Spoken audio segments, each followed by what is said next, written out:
G'day Bomber fans, back here after a loss the first time in around 2 months. We went over to the fortress up north, left without any reward for our effort. It's a really unfortunate result. We could have won the game, we were right in it all the way through.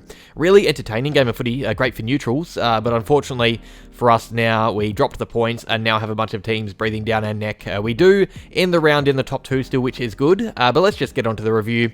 And remember to keep your votes in down below. Alright, little quarter by quarter recap. The first term was a beauty. We were brilliant. The ball wasn't dewy yet, and we really took advantage of that with slick and exciting ball movement. We really cut them apart through the middle of the ground at times. It was very fun to watch. We led by 2 goals, but were well on top. The second term was a little bit worrying. We started really wasting our chances in front of goals, and they had clawed their way back into the contest. They kicked 4 goals in a row and would eventually reverse that lead that we had at quarter time pretty much. They kicked 4 goals to our 1, which is obviously not good. The premiership quarter was looking really ominous for a minute there. They got out to an early lead, a 21-point lead, and threatened to extend it a few times. We were still very wasteful, but we did manage to bring ourselves back into the game late and give us fans hope of an unlikely upset victory. Unfortunately, though, we just couldn't get the job done. It was a seesawing last quarter built around moments. Nick Cox stood tall late to give us a chance with his 2 goals, but a flurry of Gold Coast majors late in the game got them over the line, highlighted by a rather contentious 50-metre penalty, which I will get to later on.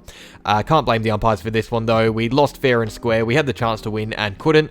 11 points down, upsetting game of footy. Let's talk about it. Well, the story of the day for me is wasted chances. We were horrific in front of goals. 25 scoring shots to 21. 28 shots on goal, by the way. A few out on the fall or that didn't make the distance. But we lost by 2 goals, and that is just not good enough. And there were plenty of gettable ones as well. Martin missed an absolute sitter. Wright and Langford missed ones they would usually get. Hind, Merritt, Guelphy, I've got their names down here. There are probably more than I missed.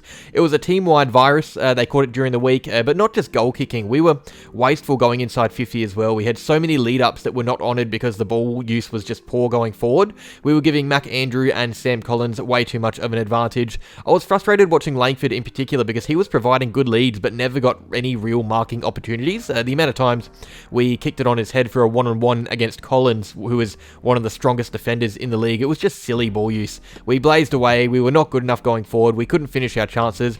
We probably should have won that game, to be honest. We put ourselves in a position to win it, but they were just the more efficient team when it mattered most. I said in the preview that we had star power that could get us over the line in a close game, but in the end, it was the other way around. Stringer was poor, Langford was nowhere, and on the flip side, they had Ben King, who was all over Mackay. That was his worst game in the red and black, unfortunately, for Mackay. Ben Long was terrific, kicked 4 goals as well, the same as King. And then in the midfield, you had Miller, Rowell, and Anderson, who were just better than our core group. I think we simply had more important players not at their best or missing. I thought Brian was okay, but we clearly missed a proper body in the ruck. I could name 5 or 6 more solidified best 22 players of the team, important players who were just not good enough yesterday. We can't really say the same about the Suns. They stood up, they're big players. I know everyone has probably seen this stat already, but Merritt, Stringer, Langford, and Martin combined for 0 goals and 10 behinds. 4 of our best and most important players, 10 behinds. That kind of sums up the night. I'm getting pretty worried about our wing stocks right now. It's pretty obvious why we decided to draft a potential winger in the mid-season draft now, because we're really suffering without Dersma. It was a big strength last year, and I'm not criticising the coaches for moving Martin and Durham around because those moves have helped the team, but the wingers we currently have are not cutting it. Cox was pushed forward when Langford was hurt, and he was good, and I do think he has a decent impact on the match most weeks, but decent doesn't cut it if you want to win matches like this. We need output from the wings, especially when it's such a back and forth game of footy. Menzies was up there a lot. Before him, it was Davey. Sartas is also there.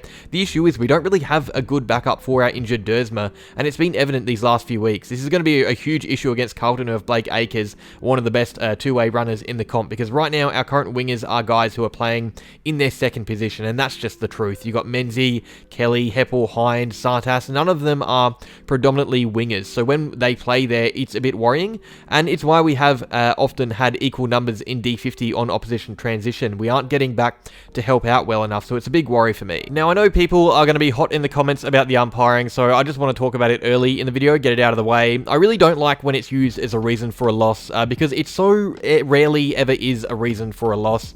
Yes, the 50 against Laverty was harsh, but we were 5 points down in defensive 50 with a minute or 2 to go. There is no way you can say that we lost the game because of that, especially when Durham was gifted a goal from a lucky 50-metre penalty earlier in the quarter. They had that Ridley holding the ball inside 50 as well. He was clearly pinged, fending off, and somehow the Suns didn't get paid the free kick for a shot at goal. I think the win against Adelaide Adelaide was far more controversial than what we saw here, and I didn't see too many of us in the comments critical of the umpires then, so the umpires did not cost us the game. Yes, there were some frustrating calls, but I think they went both ways, and when I see people complain about the umpires, it just gives them a reason to avoid the actual problems with the game from an Essendon perspective, so I hope I don't see too much of it in the comments, and instead we are critical of the boys who just couldn't get the job done in the end. Now, despite the loss, I did think our midfield was at least a lot better than I expected it to be. We actually won the clearance count, although I think they had the better of us in there for most of the day. I think the clearance count is covering over some cracks. They had more drive through their legs, but we competed well, and against this team at their home ground without Parrish, Setterfield, Goldstein, Hobbs, Draper, I think that's pretty impressive. So hats off to the midfield group we have. I haven't been kind to them lately, but I thought they were really solid on Sunday. They weren't better than the Gold Coast engine room. The Suns found space from that second or third disposal out of a contest a bit too easy at times. It was pretty annoying while we were trailing. They were genuinely speaking the more effective team in the contest, but we did well to control the uncontested game a bit more, which was always going to be important. I actually think if this game was played a few hours earlier, the result probably would have been different, and that's not an excuse at all. I'm not blaming the scheduling, but I think the way we played early without the greasy ball, that is how you beat Gold Coast away. You control the game outside, you avoid stoppages at all costs. I was really happy with our early footy, but when the ball got a bit more slippery and they found their feet in the game, and it was hard to avoid those little fumbles that take a second out of a play. Conditions aren't always going to be perfect, so we need to learn how to play in that weather better. It's good experience. Same with rain as well. We can't just rely on a match under the roof at Marvel. And that point is proven a little bit by our defensive half scoring. I think this was really important, especially early, because we kicked our first 3 goals from defensive half chains, first 3 of the match in the first quarter, and it looked really good. It was really hard for them to defend. We were ripping them apart through the middle of the ground. It was really attractive footy, but we could only manage 1 more goal from our back half for the rest of the game after quarter time, and this is because they started to get their method going a bit more. The Suns, that is. The defense started to hold their shape a lot easier, and it made it hard for us to transition, but it was weird for us to have such a dominant advantage early in the game, and then for that advantage to just fall apart so easily. The game as a whole was built off the back of turnovers. 20 of the 25 goals, in fact, were scored from turnovers, only 3 from stoppages for both teams combined. But at the end of the day, they were just the better team for longer at moving the ball from their back half, or at least making things happen when they did so. I thought we were good, but not polished. We didn't have that end product that they had. They had it covered across the board. Some team news out of the game. Obviously, Todd Goldstein was a late out. He rolled his ankle against Richmond and was managed here, giving Nick Bryan a chance. I thought he was okay, by the way. He was lucky enough to be playing their VFL ruck Ned Moyle, who's in a similar position to Bryan. He's not getting any games because he is stuck behind an older body at Gold Coast. More news though, Cole Langford was subbed out of the game with a late hip complaint. I don't know how bad it is yet. Hopefully he's okay to play the Blues because we need him up there. He's our best goal scorer, and it would be a huge loss if he went missing. In other news though, pretty bad news, Zach Reid suffered a pectoral injury in the VFL, which is just not good. He's the luckless defender will be on the sidelines, it seems, for longer. He just can't catch a break, Reid. He's only played 1 half of footy this year for the AFL team, and he was playing good footy in the reserves too. He could have come back into the team against Carlton, so that is not what we needed at all. All in all, this was just a game that we were never clean and composed enough to win. We were tough and we fought hard. We gave it a crack. We lost no fans with the performance, and it's a hard deck to play on. They are still yet to lose there, but I reckon we're going to look back at this one as a game that probably should have been won, or we should have been better in. Nothing against the Suns. They deserved to win the game. They were the better team, the cleaner team, and the more damaging team. Plenty of positives from us. The midfield looked better. The first quarter was unreal. It was the best footy we've played in weeks, but we were just far too wasteful. We gave ourselves plenty of opportunities to potentially win that game, but we just couldn't. We clearly have what it takes to win tough games. The elements were there, but I just think we're a decent way off being that great team that goes out and wins matches like this regularly. We need another big scalp, so attention turns to the clash against Carlton. That is a big game next weekend. We win that, we can start to believe about going past the first round of finals. If we lose, and there will be some question marks lingering over us about our legitimacy, but that's a discussion for the preview on Wednesday. For now, we reset. We can be upset, but it's not all doom and gloom. We're still in a good spot on the ladder, showing good signs.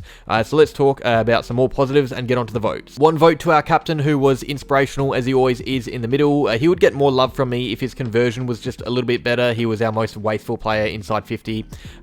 He had some chances to really give us momentum, but could only manage behinds. 2 votes to Dyson Heppel, our former captain. I thought he was fantastic, especially late in the game. He was so calm and composed and really efficient with ball in hand. He was needed in such a chaotic game. He really gave us a lot in the back line. And 3 votes to Nick Hind, which is funny to say, he's having an unreal run of form, Nick Hind. Back-to-back games where he was one of the very best on ground. 24 touches, a goal, almost 500 meters gained, but it was his energy late in the game. He was manic. He was a little Energizer Bunny. I'm going to give my role player to Nick Cox, who was really influential. The only player who managed to really threaten the scoreboard in a big way. He had 10 touches only, but he was missing quite a lot, but he popped up in dangerous areas more than once to get us back in the game with his goals. He never dropped his head, and most importantly, he converted well, so we're going to be happy with his game. Some players are possibly unlucky to miss out on votes. You got Caldwell and Durham. I'm sure they'll get some love from you guys. Redmond and Ridley were great. I also thought Peter Wright was really good, especially when he was resting as the ruckman. He didn't hit the scoreboard much, but was really prominent around the ground. I was considering giving him the role player of the match, but those are my votes. Make sure you leave yours down in the comments below. That is that. Review done. Not the result we wanted. The 4 points would have been nice, but it's not the end of the world. We aren't the first team to go over there and get beaten. Yes, it's a game that got away from us, and it's one that we probably could have won, but we still have a long way to go this season and many chances to redeem ourselves. So cheers for watching. Make sure you like the video if you enjoyed, subscribe if you're new, and go Bombers.